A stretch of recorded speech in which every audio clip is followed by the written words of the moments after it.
Boys and girls, this is the Undisputed Era. Adam Cole, Kyle O'Reilly. Hello, Steve. Hello, Larson. It's me, Dexter Loomis, NXT Superstar. So here's my shout out to the Going In Raw podcast. Clever name. Hey, friendo, Steve here. And Larson. And welcome back to Going In Raw, the only pro wrestling podcast you need to be listening to right here, youtube.com/Steve and Larson. Available wherever audio podcasts can be found. Of course, taped live at twitch.tv/Steve and Larson. We are on the road to 5,000 subs. Larson, I've committed to, if we get 5,000 subs right here on Twitch, twitch.tv/Steve and Larson, I will get a Rawgate Mutant tattoo. Not on the neck. I'm not doing it on the neck. Yeah. But 20,000 subs, you said you would. No. Okay. You're walking that back. All right. I'm walking that back. When I say at 5,000, I'd get a Rawgate. It should really be 20,000. I'll get that. Anyways, it's good to have goals. Get a sleeve, but all of like whatever Rawgate Mutant has on his arm. Okay. So I'll just eventually at like 100,000 subs, I will just be Rawgate Mutant. How about that? There you go. You'll get Rawgate Mutant tattooed all over. Oh no, Weathered Souls is already dropping subs and stuff to people. Oh man.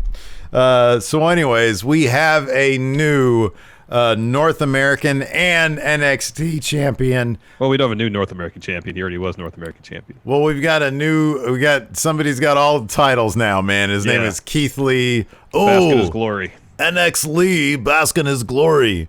In a really fantastic main event tonight, Keith Lee beat Adam Cole cleanly. No hint of Killer Cross until we saw the celebrations afterwards. He was watching from afar with Scarlett. No wonk finish. No Undisputed Era. No Undisputed Era, even though they were outside with Adam Cole walking in. But, man, hell of a match. And the era of Keith Lee has begun, Larson. This is really cool stuff. It really is. Yeah, the Limitless era has begun. They're already setting up Karrion Kross to be a challenger at some point. I hope they take their time with it. Take your time. Put them on parallel paths where they're just beating everybody handily. Make their clash inevitable and make it meaningful. If you just throw Kross in Lee's way at SummerSlam weekend and have Kross beat him there, you're going to get the wrong type of heat on Karrion Kross. Right. That's like go away heat. You got to build to that. Yeah. Take your time. Build to it. You don't want shove them down your throat heat. No. Yeah. No. Other matches on the card, they were all pretty good. Yeah. I know you weren't a huge fan of the 6-man tag match. No. Too many rest holds for you. Yeah. I was fine with it. Appropriate amount of rest holds for me. Everything else, a lot of fun. I was kind of concerned coming into the night that night one overall had the stronger lineup than night two. But after watching it, don't necessarily think that was the case. Strong performances across the board. I'm eager to check out Fyter Fest to see how that compared to night one of Fyter Fest.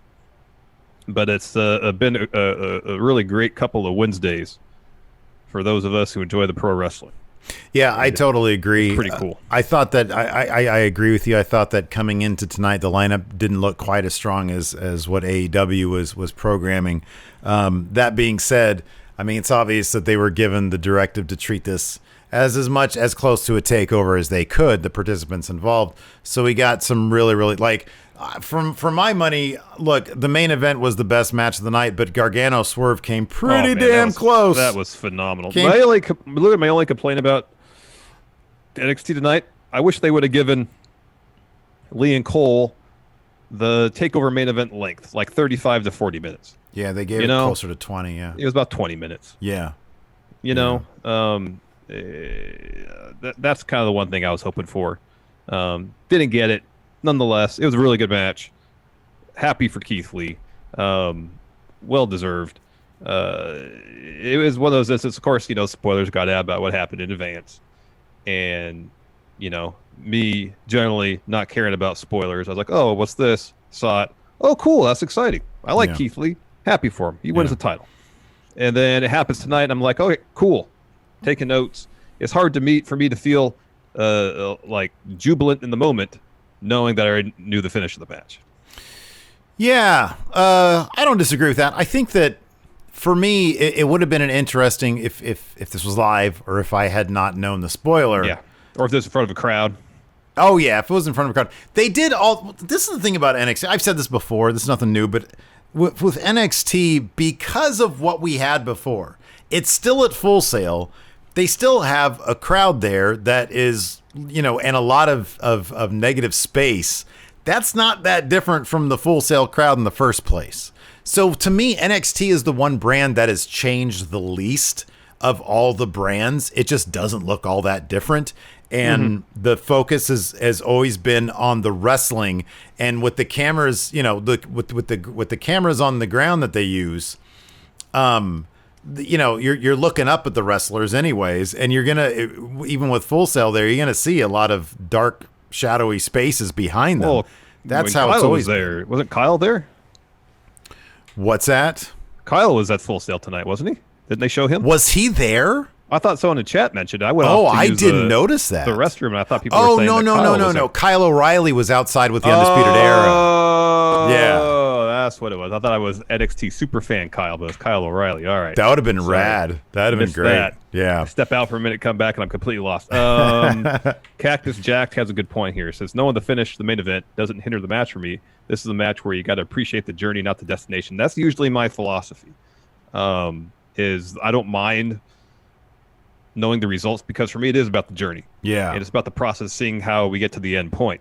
It was just one of those instances where I like Keith Lee a lot. I want to see him succeed. I want to see him do great things, and this is one step in hopefully a much longer, more successful career. And I want to have that mark out reaction to him winning.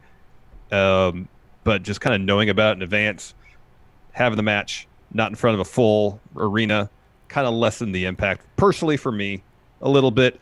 Not taking anything away from his win, because it was awesome, it was huge. Just my own personal reaction to it, because I really wanted to be get the gift moment where I'm celebrating, being super happy and stuff. It just, I think for me it was this, the spoiler.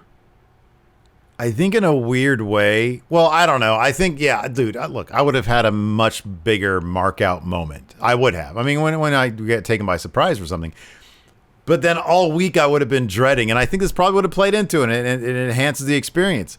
I would have been thinking to myself, man, Killer Cross is totally going to mess up this match. The way they were playing it up, the way they were building the match, where you could feel that it's something special. Yeah. Even with Keith Lee beforehand, when you see him walking to the backstage entrance area, they made the result feel inevitable. Yeah, it's like, oh, they're gonna do this, aren't they? Yeah. I probably would have thought, oh man, they're gonna have Killer Cross. I mean, I might have thought that, but like once you got towards the finish of the match, it was like, oh, they're gonna do this. I mean, dude, honestly, even a couple weeks ago, like when they started this stuff, like it was like, man, they're really gonna do this, aren't they? Just the way they've been booking Keith Lee. So yeah, okay. So let's just speculate. Try to make an educated guess. Takeover's got to have. It's got to be a rematch between these two, I would imagine. I would think so. Yeah. Which would take us then to maybe the Survivor Series takeover, if there's going to be one. I mean, I don't know what the plans are for Killer Cross. I do agree 100% that you can't do Killer Cross Keith Lee even at the next takeover, like the one after the SummerSlam one. You gotta wait. You gotta keep it moving.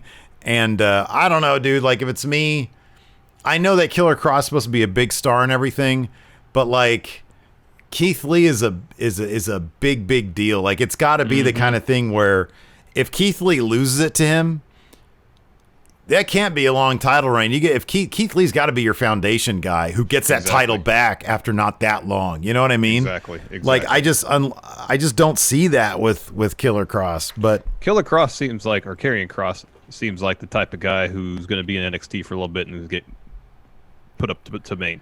Yeah. I think after one really strong showing, Vince is going to get the itch to bring him over to Raw or SmackDown. It wouldn't shock me at all if that was the plan all along. Hey, we'll introduce you as this dominant thing in NXT to get people prepared, and then we'll put you up to main roster. I mean, it's a smart path for a guy that they perceive as a big name like him anyways. But anyways, let's hop right into this before we get started. Larson, Fidelio. Candice LeRae versus Mia Yim in a street fight before the match. Well, I guess the match did start with Candice LeRae coming out and then Mia Yim attacking her from behind to get the early advantage. Immediately, they started setting up tables. Chairs were getting involved. This is a really, really fun match with a couple of really sort of jaw-dropping spots involved. This was a blast, dude. It was. So the first kind of jaw-dropping moment, they're fighting into the crowd over by the craft service table. You get a little sack of oranges, some bananas, there's some chips. Some chips of some sort. There was some sort of party tray there too. A real one, not one you get from the grocery store. It was like metal, you know? And so there's a little platform near it, so they're brawling over there. So Candice repositions the table, puts me on the platform. They brawl for a bit. Candice is knocked off. She gets a fire extinguisher. You know, does that in Mia's face. Tries to suplex her off platform through table. Mia blocks that. Instead, she drop kicks Candice off the platform through the table. They go back to the ring. There's a bunch of stuff with chairs. Some garbage cans are used. Mia gets some brass knuckles from her gear. Makes a swing at Candice. Candice gets a chair up, so Mia hits the chair. Candice hits Mia a few times with the chair. Gets a bunch of chairs, stacks them up. Early in the match, there was a table that was put across the top rope in one of the corners. So Candice goes up there. Mia does too. They're brawling up there.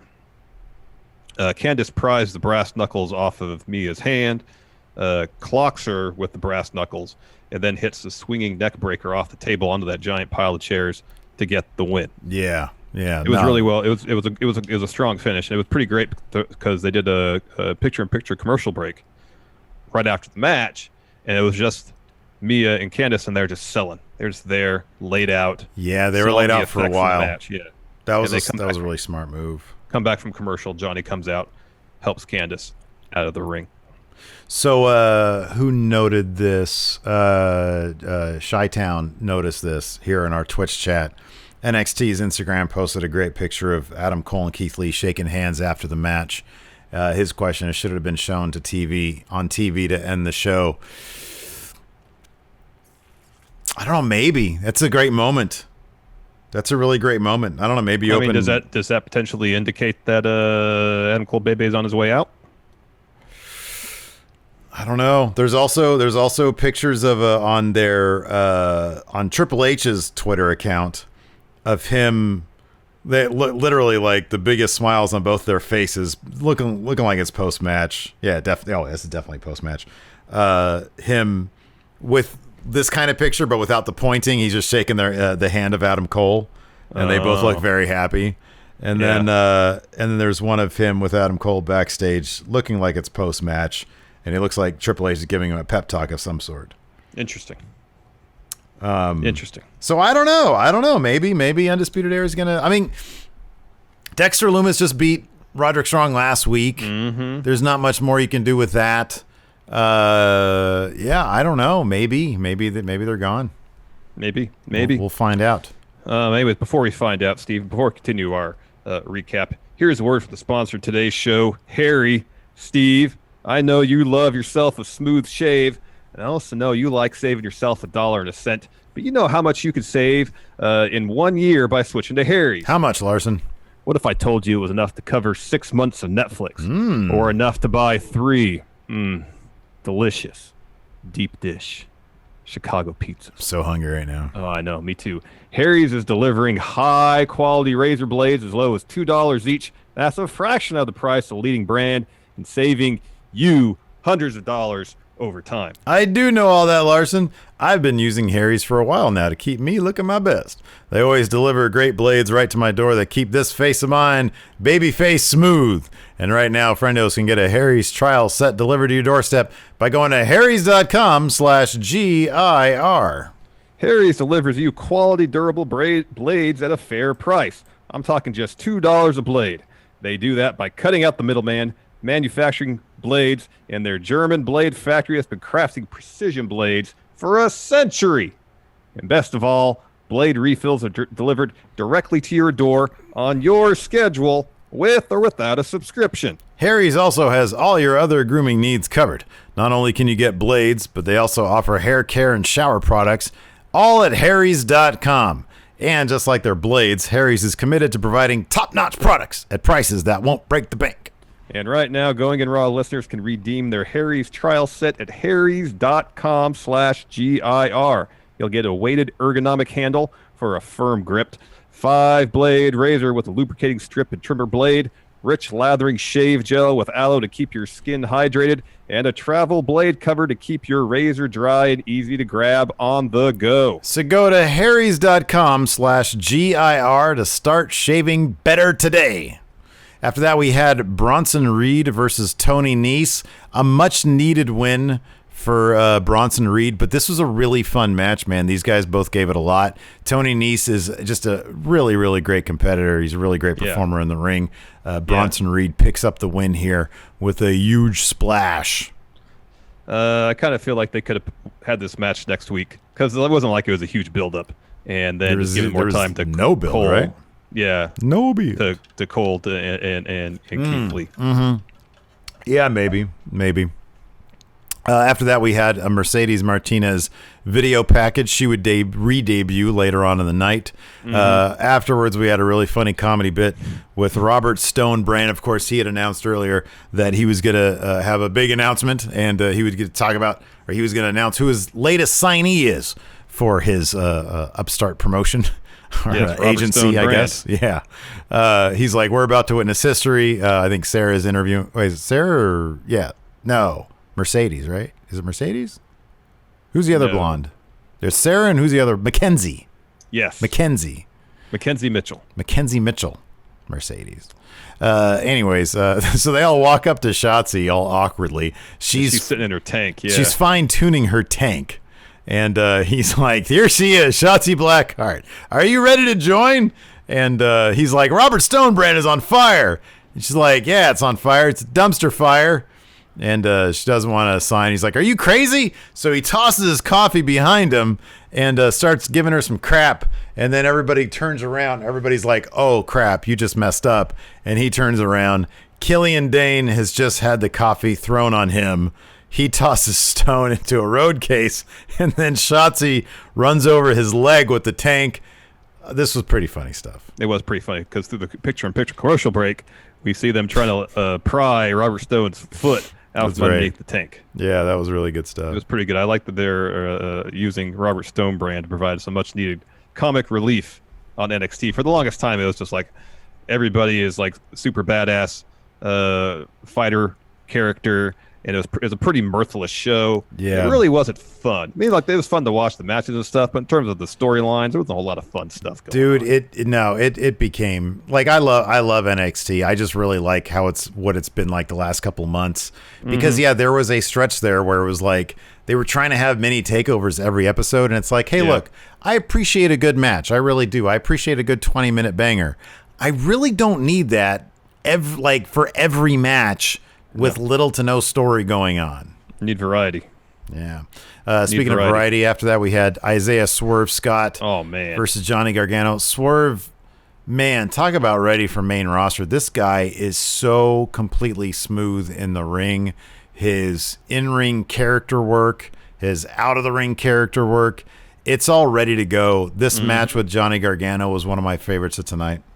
Oh, yeah. It was exceptional. Fantastic. This is one of those matches where it's like you can describe a lot of this stuff, but to really appreciate it, just go watch the dang match. If you're a fan of counter wrestling, this is a match for you because it seemed like both of them watched tape on their opponent and knew exactly what we were going to do. So we had a lot of countering, a lot of stalemates, a lot of standoffs, and there was one especially on the outside where they were doing all sorts of stuff. Swerve jumped out of the ring, and all ended where they were going to super kick each other, and they held back, stand off. They both go and beat the 10 count. Johnny goes for a slingshot. Again, Swerve doing his advanced scouting, escapes that, sends Johnny out of the ring, hits the tope. He's got the upper hand for a while. We see a lot of back and forth. At one point, Johnny locks in the Gargano escape. Swerve rolls him up. Johnny kicks out, hits a super kick. That eventually leads to Swerve hitting his finish. However, Johnny kicks out. So Swerve goes up on top. Johnny rolls to the apron. He lunges, grabs Swerve's ankles. So they're up there trading some blows. Eventually, though, Swerve kicks Johnny off the apron, goes for a double stomp, misses. He's selling leg a little bit. Johnny pushes him into the ring post, follows with the poison Rana, tosses him back in the ring, hits the slingshot DDT to get the win. But just exceptional stuff. Swerve is so smooth. He's a phenomenal wrestler. Johnny, of course, Johnny Wrestling, he's really good too, obviously. So these two guys put on an absolute clinic. In terms of just surprises, in terms of the creativity of the match itself, this takes top honors for me for the night. Yeah. I mean, a lot of the stuff with Cole and Lee were things that we'd seen before. We just never seen it directly in a one-on-one encounter between the two guys. Yeah, and it was also a situation too where they didn't go for the high spot route, which we've seen in Keith Lee's matches against like Dijakovic. They didn't do that. Yeah, right. They took a very deliberate pace and told a story at a very deliberate pace. And this was just bang, bang, bang, bang, bang, move. But I never felt like the story got left behind in the midst of all the moves. Yeah, I agree totally. I mean, honestly, it's probably going to be Swerve's best match because it's Johnny Gargano, and I feel like this is literally the best opponent he could possibly have. So yeah, that's good just stuff. Really, just full of creative counters and whatnot. It was really fun. 100%. After that, we had a video package. This is another very clever video package with that Io Shirai underwater stuff. Oh, so good. This time she was talking, of course, about Tegan Nox, who's the #1 contender, and that match apparently is happening next week. Yeah, that should be good. Yes. I would not be surprised to see Dakota Kai get involved in that one. You're probably right. Next, we had Legado del Fantasma taking on Breezango and Drake Maverick. This was a fun match. Got really good towards the end, and Drake ended up taking the L. He goes up to the top rope. Santos kicks him off. Hits a nasty-looking Phantom Driver. He put a lot of extra torque on that one. Put some stank on that one. He did. Fandango had a spell in this match where he got a hot tag. Just went on an absolute run. He clears the ring. Military presses Drake, tosses him onto Santos and his crew, follows his own springboard moonsault, but then he's selling knee after that, so Legado del Fantasma starts working over his knee. Didn't really play a huge role in the finish. It was Drake getting the hot tag, taking it to Santos at first, but then in the end, eats a Phantom Driver. Legado del Fantasma wins. I'm trying to think, hey, what do you think? Who do you think is a good set of opponents for Legado del Fantasma? LDF. Like Imperium, they're a 4-man crew, you know, and they could have some killer matches. Imperium they versus. Could. I don't know if they're going to kind of keep Santos and Joaquin Wilde and Raul Mendoza kind of in the as like a 3-man. Kind of in the cruiserweight sphere. I know Fandango's not a cruiserweight, but Drake definitely is, and Tyler Breeze is as well. Yeah. So I don't know how much crossover they're going to have with kind of the rest of NXT. Or they're going to kind of just be more or less 205 / cruiserweight competitors. I've not watched 205. Have they made any appearances? Do you know? I do not know on that. Because you're probably right. Because I mean, he's the cruiserweight champion. That's a good point. It'd be kind of it'd be interesting. Yeah, 205 now. Patrick Levis says Oni Lorcan and Danny Burch. That's like the perfect first opponent, you know, for those guys. But then I also don't know if it's going to be like Raul and Joaquin Wilde are going to be the tag team, and he's going to be the singles guy. Like, I wonder how all that's going to work out. Wow. So right now, on this is just Wikipedia, the 205 Live roster consists of Arya Daivari, Brian Kendrick, the Singh brothers, Tony Nese. Wow. The only names listed here. So I know, I think it's Everrise. I think Everrise was on last. They were on this last week. Yeah. Yeah, and then they had that promo that was on like the .com or something like that. And everybody was talking about it. Yeah. Okay. So people are saying that all of Legado were on 205 Live last week. All right. Okay. Yeah, I guess they're going to be in the cruiser. They look like $1 million. They look like they shouldn't be. And I don't say this like the cruiserweights are not in a great state depending so they don't consider Swerve a cruiserweight. Well, he kind of goes back and forth. He could do either sort of like Lorcan and Birch kind of go back and forth. They go back and forth, yeah. I feel like a lot of and I guess that's part of the the crossover between, because 205 is a NXT brand, not a main roster brand. So I guess that makes sense. Do they? Well, hold on a second. Yeah. It's the NXT Cruiserweight title. So it is. When they actually have 205, do they brand it as such? Is 205 I did notice, filmed I didn't watch sale? 205 last week, but I saw a still. Oh no, some of the footage they were showing tonight to build up the Tony Nese match. I assume that was from 205 because he didn't have a match last week on NXT, and it was with the Great American Bash branding in the background. Okay, cool. Right on. That's neat. So they branded NXT and just kind of, I just feel, I guess my main point is like they can clear out the Cruiserweight division in like a month, and then they look great. They need a bigger opponent. Yeah. If you look at the Cruiserweights on the NXT roster, you got Birch, you got Lorcan, Drake, Swerve if you want to, Jake Atlas. Of course, there's Joaquin Wilde. There's Kushida. Kushida. That would be great. That'd be a really terrific. Tyler Breeze. So there's there's plenty of talent there. Yeah. A pretty solid division. They look great. Their ring gear is just... Oh, yeah. Their gear is awesome. It's beautiful. After that, we had a Johnny Gargano and Candice LeRae interview where, they both picked up wins. They're asked what's next. And he says, look at us. We're the Great American Bash. We're the Great American Power Couple. No, we're the best power couple in the world. And she says, maybe in the universe.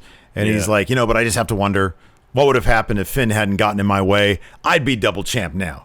But I'll deal with him later. And Candice is like, you know what? I think we both have some wrongs that we need to make right. And he's like, oh, yeah, let's do that. So they leave. So they leave. Yeah. Next, we had the re-debut of Mercedes Martinez in a match against Santana Garrett. Are there any better enhancement talents right now? And I use that in the most respectful way possible. Yes. Than Santana Garrett. I said this during our live stream. She is always in danger of outshining her opponents because she is so good in the damn ring. Mm-hmm. But man, what a re-debut for Mercedes Martinez. That entrance was killer. The entrance attire was something else. Yeah. Yeah, it was pretty awesome. She got the win. Perfect plex. Yeah. I imagine she's going to go on a pretty significant run here. They're probably going to build her up to be quite a force in the women's division, I would suspect. Oh, yeah, for sure. After that, we had a Damian Priest promo. These are my favorite. Hyping up his match against Cameron Grimes next week. We're both of the opinion that he should totally lose this match so we can get more momentum so his name can live in infamy.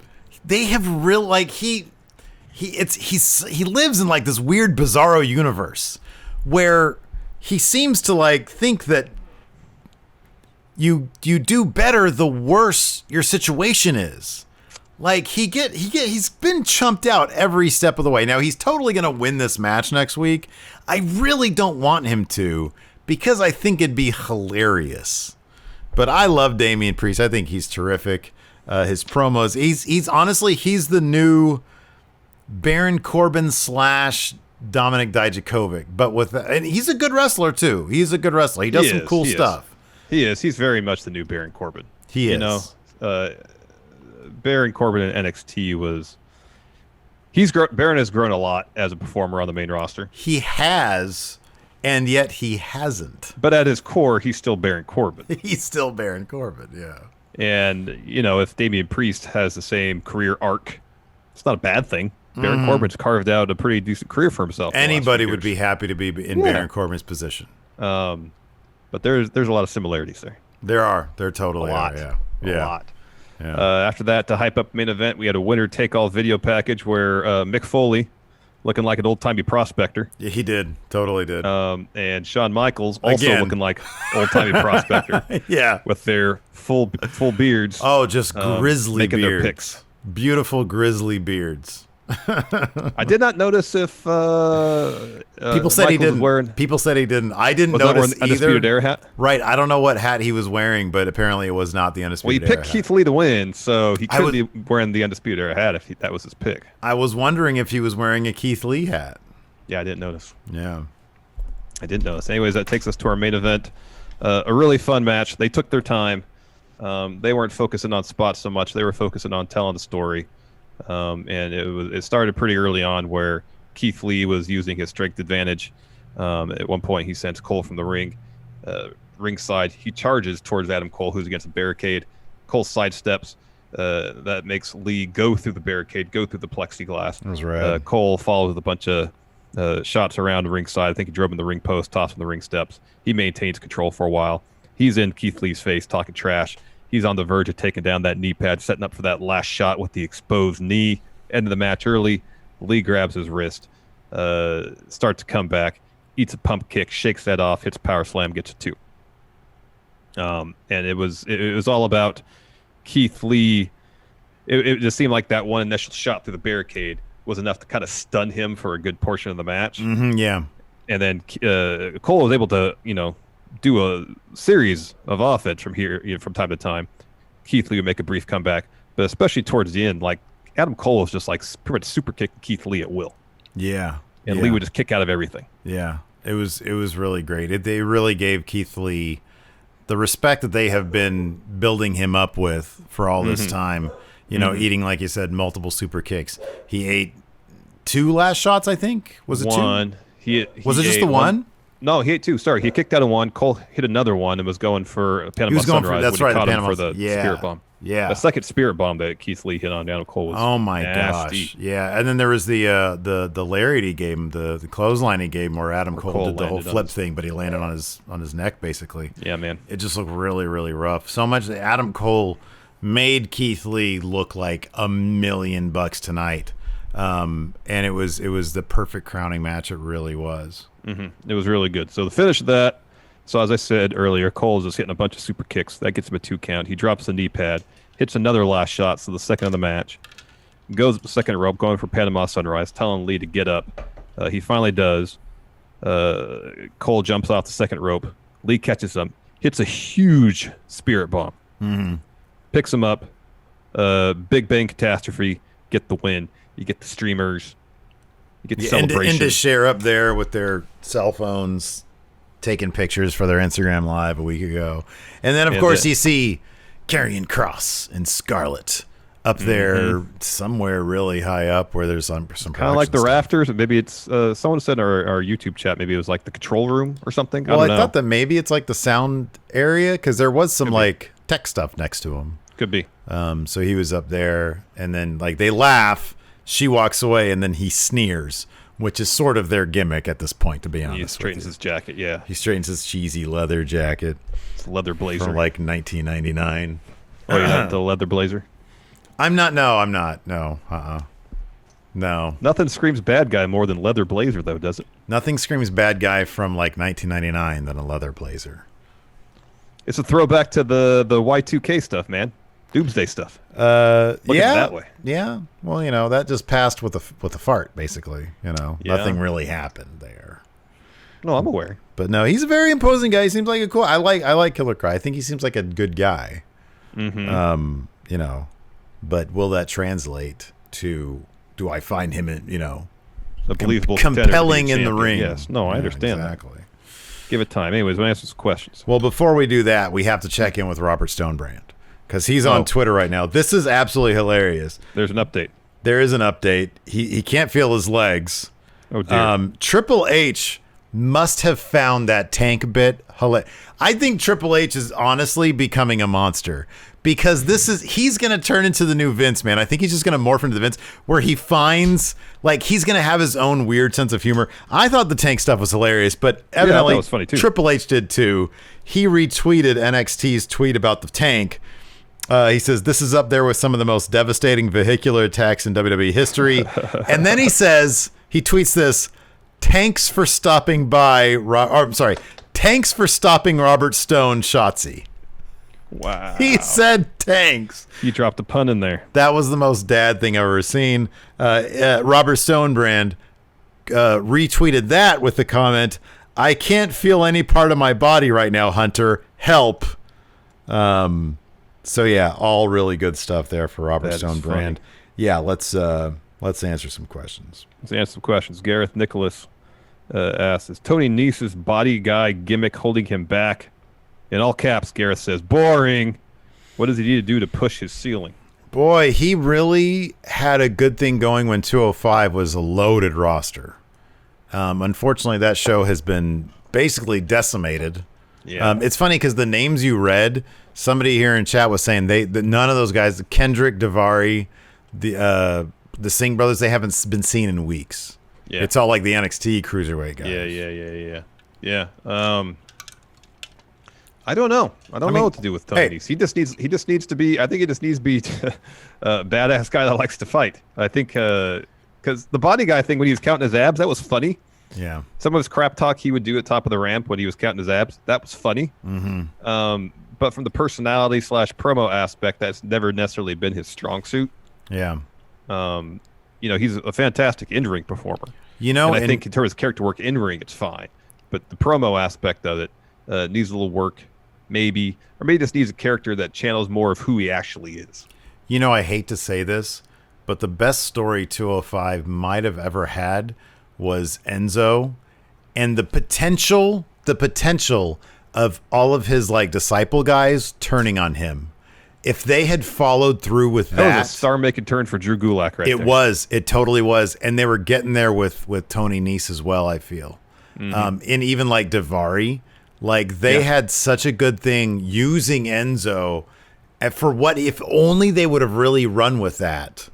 And I forget where that fell in terms of his dismissal from the company. I forget.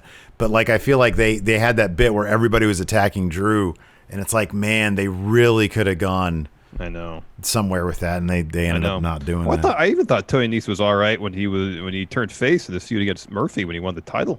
Yes, that was really good stuff too. Yeah, that was good stuff. Yeah, I guess he still has a job with the company. Yeah, and that's that's a positive thing. I think an in-ring worker of that magnitude, you'd be hard pressed to let him go. He's so good. He can put on a good match with anybody. Yeah. As we saw tonight, James Fletcher on Impact. Tommy Dreamer wanted a TNA title match against Moose, so he called Moose a flat earther. So is Moose isn't a flat earther, is he? I don't know. I never heard that before. Maybe somebody in chat knows. He said, "So make a team of flat earthers." AJ, we got AJ, obviously. Yeah. Wasn't Flip Gordon a flat earther? So Flip and AJ. And then now Moose. That's a pretty decent trio right there. Mm-hmm. Dang MQ, which brand is the best fit for Undisputed Era? Dang MQ thinks SmackDown. We've seen that before, and it was pretty damn good. And think of the matchups: Daniel Bryan, AJ Styles, Matt Riddle. I mean, we've seen Matt Riddle and Adam Cole, but it was good. It was good. It was really good. Cesaro, Shinsuke Nakamura. Yeah, SmackDown's the place to go. That's the place to go. That's definitely a place to go. Aberson 97. Santos Escobar has money written all over him. Yeah, he does. Yeah, he does. Robbie Deshazaire. Why is NXT doing dark matches? They use a dark match to motivate the Bronson Reed Tony Nese match. Why would they have even had them? What? They had a what? Yeah, okay, that's what it was. Because they had that match where Bronson Reed beat Leon Ruff, and then the footage they showed of Tony Nese was he was also beating Leon Ruff, and then Bronson Reed after the match came out and laid into Tony Nese, I think because he was beating up Leon Ruff too much. That wasn't a 205 match? I guess not. I guess it was a dark match. I thought it was 205. Why would they have had a dark match? I know, it doesn't make any sense. That doesn't make any sense. So I'll see what the results are for what was last week. Yeah, look at 205. Let's see here. Chris Rappersod. Steve, are you happy that we had a finish to the double championship match? I am happy. Yes. He also says, for both of us, what was your reaction when you first found out the spoiler? We already talked about how it affected us going into the match. But yeah, I guess my reaction, so I told you this before and I clarified it to you later. But all I saw in the picture before I saw it for a split second was the massive amount of confetti. My eye didn't lock on to who was in the ring, but my thoughts at the point were, well, they're not going to do that for Adam Cole because this is really, it's not really about him winning the North American title. It's about Keith Lee winning the big title. and having all the belts. So last week there was no Leon Ruff versus Tony Nese match. So I don't get it. Yeah, somebody explain that one to us. When did that match happen? Or was it just a dark match? That was never on TV. Why would they have a dark match? To motivate a match tonight. Was it a .com exclusive or something? If I'm sitting in there in the crowd and I'm like, I don't need you're paying me to be here and be enthusiastic. You're not showing this anywhere. Yeah, because week before that, it was Swerve versus Tony Nese. I'd be like, look, I don't need like a match to get me warmed up. Apparently, that was the only match last week on 205 was Swerve versus Tony Nese. It's a dark match to set up the story, I guess. That's so weird. They should have just filmed like the finish to that match. Like I hope that was like a 2-minute match. Are they only doing one match a night on a 205? Is 205 like 15 minutes long now? Although last week I guess they had more, but some of these just have one match. Yeah, I don't know. That's weird. I guess I'd explain because all the other pictures have the 205 live branding with the purple and the orange.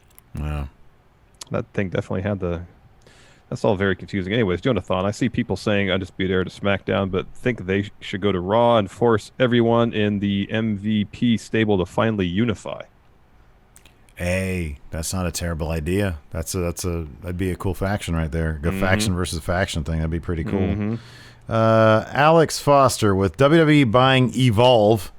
When things get back to normal-ish, should they do Evolve TV shows involving the undercard and house shows for NXT people? Yes. I think Evolve should become the new developmental brand. The Florida Loop. The Florida Loop, yeah. I do think that. Josh Denby calling Candice costing Tegan next week to set up a feud there. Entirely possible. Yeah, I could see that. Let's see here. Church Jackson. Is AEW... What the hell? He says serious question. Is AEW leaving money on the table by not having a super conservative Trump supporter type guy? Wouldn't with the amazingly inclusive roster, wouldn't that type of guy make a crazy interesting heel? No, man, it's the country is in too sensitive of a state right now. People watch wrestling to get away from that stuff. I even understand when people, like when we even hinted that stuff here on the show. I mean, people know our political beliefs, especially, with the stuff going on lately. But I understand the point of view that people bring to us when they say, hey, I come to your show for an escape from that stuff. Yeah, I understand that too. I honestly do not like watching the news these days because it's just, it bugs the crap out of me, a lot of the stuff that's happening. So like, I understand that point of view. And that's why, I do try to keep this show free from that stuff when possible. And to keep on with that thread, I don't think anybody's leaving money on the table. I think it'd be off-putting because I think people want an escape from stuff in general. Yeah, agreed. Gareth asks, would you consider doing live stream watch-alongs on Wednesday in the future, or is this a special exception? We've just approached it thus far as if it's just kind of a special thing because they're marketing the shows as special things. But I guess in the future, you never know.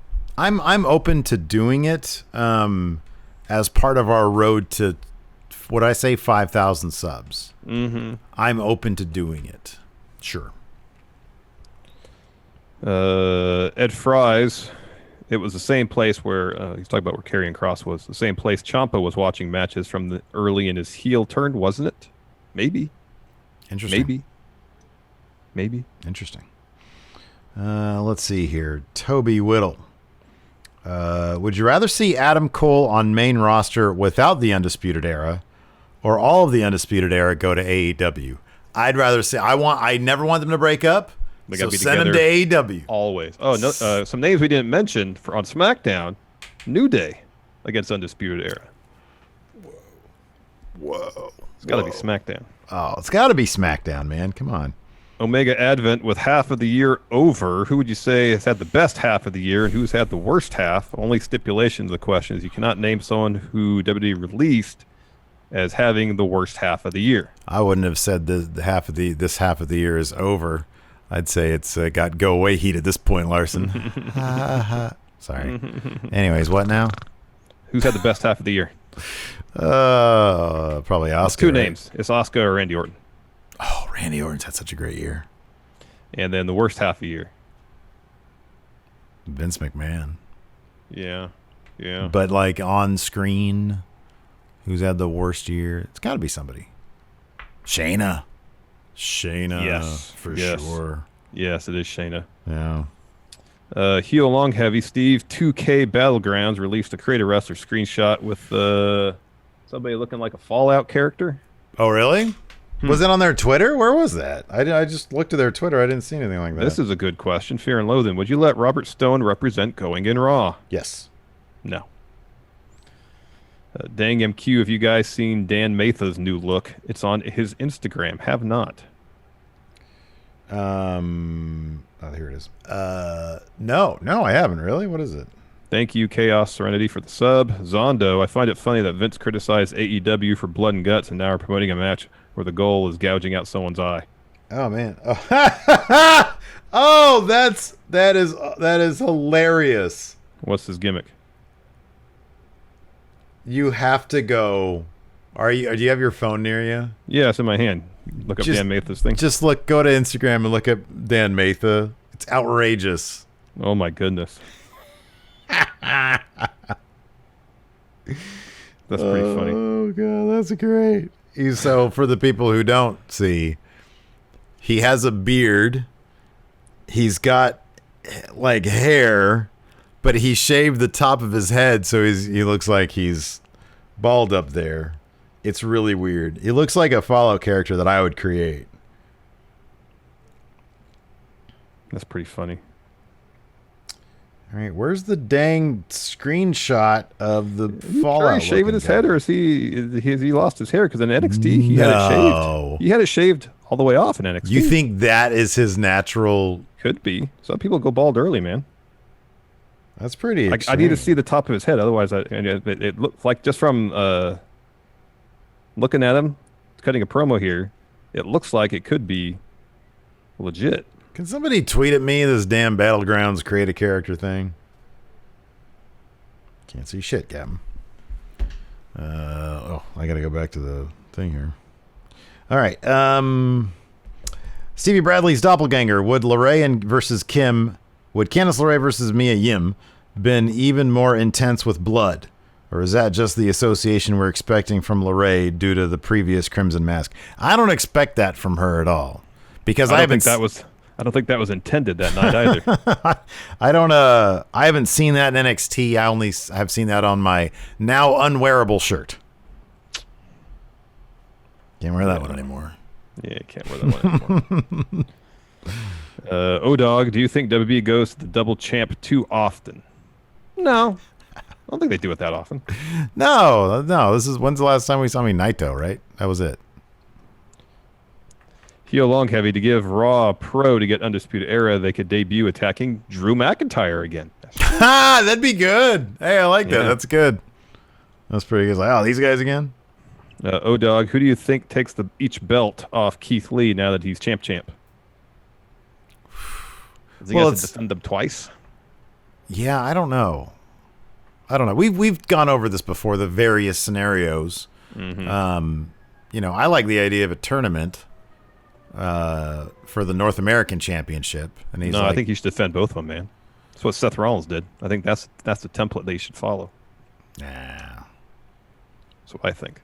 I want 2 Keith Lee takeover matches per takeover. Yeah, that's what I'm saying. Would you stop busting in here, dog? Weathered Souls, who is an NXT wrestler who would benefit from going to AEW and vice versa for an AEW wrestler going to NXT? Is there anybody in the AEW that benefit being an NXT system versus AEW?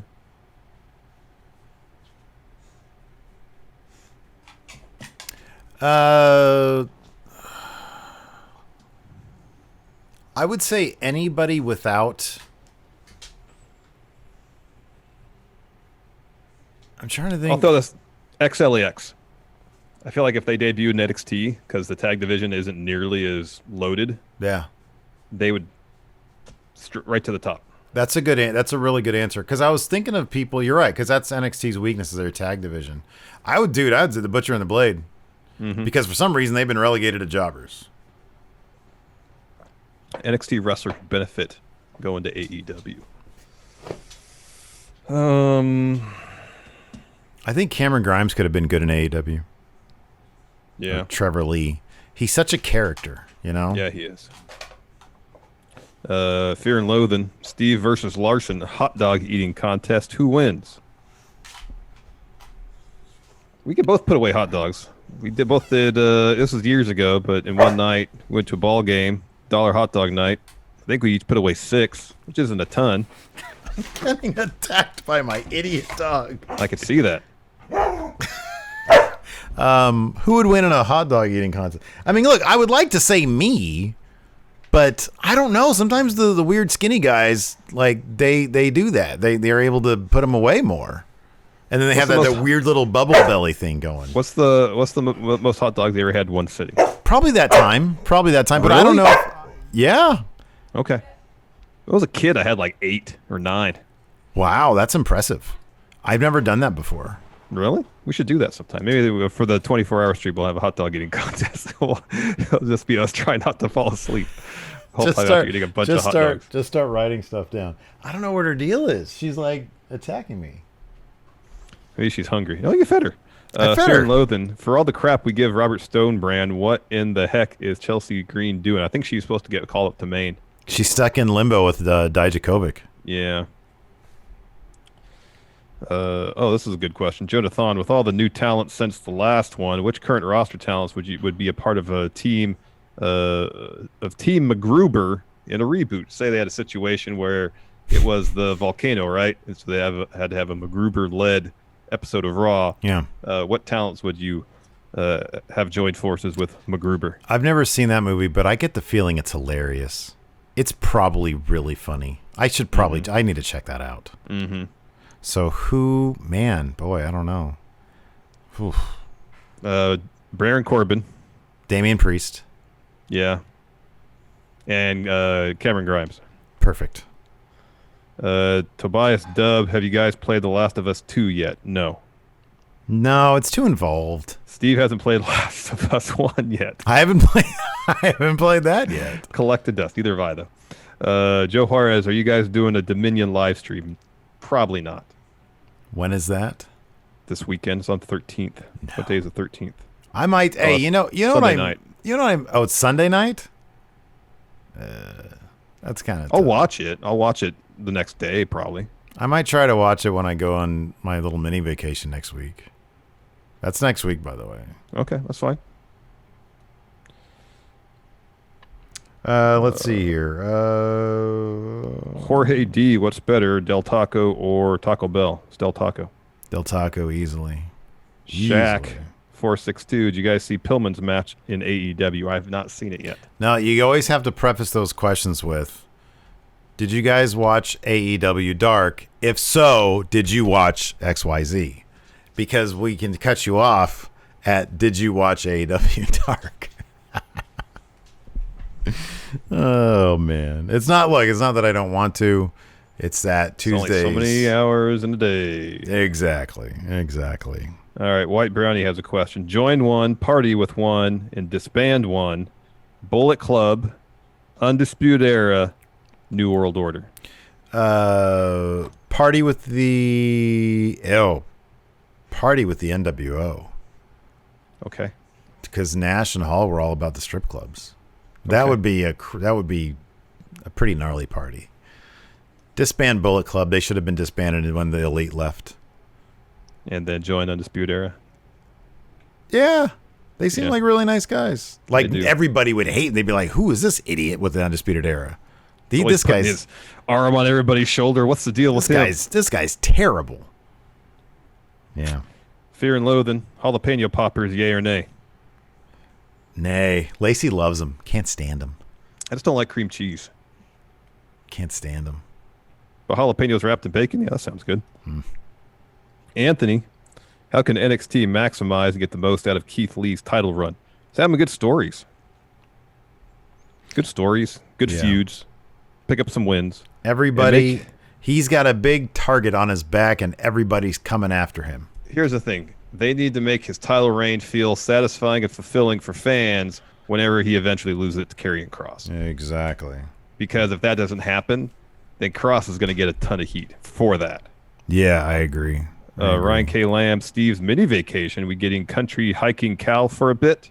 It's just Tuesday and Wednesday. That's just news briefs. I can probably handle that myself. So, yeah, I'm just going to be gone for news brief, like probably just 2 news briefs. Yeah. Maybe I might actually be able to, like, news brief only takes 15 minutes to do. I could just Skype in Zoom in for a news brief. Yeah, super easy. I'm probably not going to be doing much of anything. So if we set like a time and you say, hey, can you sketch out this time? I could probably get away. I'll just be like, if I'm like out at the lake or something, I'll just do it like, hey, what's going on in news There brief? you go, do it on your phone. Yeah. Yeah. Zoom. Yeah. Night by night, how do we make this is the last one, how do we make the North American title feel important in the process? That's what I'm telling you, man. They gotta do something with that in the they gotta do them separate. I know what you said. They gotta do them separate, Larson. Nope. I feel like if they do it separate, then it's going to diminish it's going to make the North American title feel like the secondary belt. It's like, oh, he has the NXT title. Well, he doesn't need this one anymore because he's got the top belt. Do it separate. Yeah, it is. Yeah, it is. It is the top belt. And then but if they want to enhance the North American title, make it feel important, you have it on Keith Lee with the world belt. It's not important anymore. They're equal standing. It's not important anymore. No, it's of equal standing with the world title at that point. Well, then why wouldn't you just unify them then? Well, we could make that case for the IC belt and the world belt in New Japan. They're more or less equal standing. Yeah, they should probably unify them. No. I think that was a bad move, to be honest with you, putting both those titles on Naito. How are you going to separate them? How are you going to separate them? From a storyline perspective, knowing what the Intercontinental title meant to him, it made sense. How are you going to separate them? They're probably going to do a thing where he has to defend them twice. I don't know. Yeah, that's what you got to do. Like whoever wins the G1 says, all right, well, I want to face you for one title first and then for the other title or something like that. Yeah. Like I want to face you for the world title. Oh, that doesn't work out. All right, Intercontinental title. There really should be, you would think, there really should be like a separate tournament for the IC title. New Japan loves their tournaments. So just do that. I think it's the New Japan Cup. You can pick the title you go after. There you go. Maybe Okada wins. Like, I've never had the Intercontinental title. I'll go for that one. Nah, that's so below him. That's what Sonata should do. Sonata should be like, I want to be the new Naito. So I want the Intercontinental Championship. Yeah. Then we'll all have the gold. Yeah, man. Anyways, that's it. There you go. There you go. Thanks, everybody, for tuning in. We appreciate it. We'll be back tomorrow with AEW review. Correct. So, yeah, join us for that live here at Twitch. We're on road to 5,000 subs and me getting a Rawgate mutant tattoo. It's a terrible idea. The sleeve on the arm, man. Willing to do it. Yep. And eventually 20,000 subs. I will just become Rawgate. You'll mutant. become Rawgate. I'll have a little Dean Ambrose right here. Yeah, it's good stuff. Anyways, thanks for watching, everybody. Till next time, should we do a raid? You want to do a raid? All right, we'll do a raid. We'll see who's on. No promises. We might do a raid. Thanks for watching, everybody. Till next time, we'll talk to you later. Goodbye.